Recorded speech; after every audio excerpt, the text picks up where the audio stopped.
बोली बोली शंकर भगवान की। आओ हम बाराती बाराती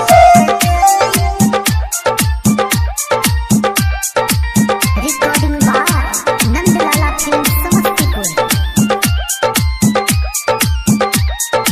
आओ हम बाराती बाराती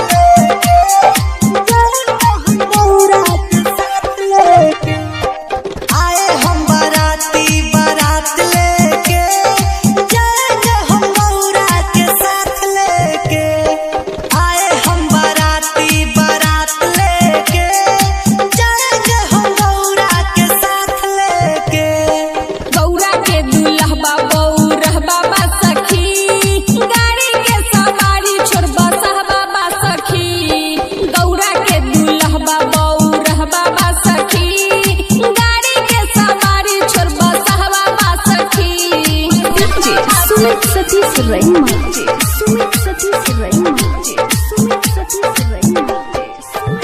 नहीं टाटा बोलोरो सफारी सखी कके आइल बाबा सवारी सखी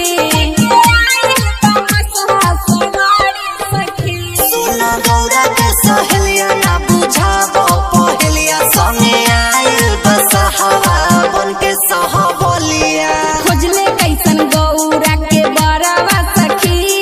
खोजले कैसन गौरा के बरवा सखी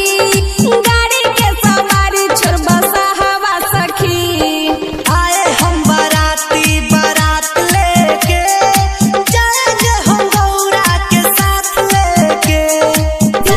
Sumit Satish Raima Sumit Satish Raima recording by Nandlala film Samastipur. पेन्ही मिर्गा के छाल जटाधारी सखी इता देखही में लागे मदारी सखी देखही में लागे मदारी सखी नहीं बूझी मदारी हम होई त्रिपुरारी हमारे कृपा से चले दुनिया ई सारी गावे लगले पंकज भजनमा सखी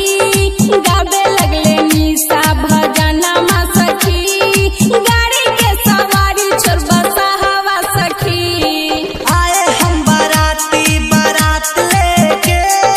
जाएंगे हम गौरा के साथ लेके बड़ बड़ जटावा में बहे गंगा पानी हो बहे गंगा पानी सखिया रे देखही में लागेला मदारी हो लागेला मदारी कैसे कटी सखिया रे गौरा के जिंदगानी हो गौरा के जिंदगानी सुनो रचेलू तू काहे सुनो बराबर कहानी हो बराबर कहानी होई ना मदारी हम होई भोले दानी हो भोले दानी आ पर्वत पर कटी सुनो गौरा के जिंदगानी हो गौरा के जिंदगानी recording by Nandlala film Samastipur.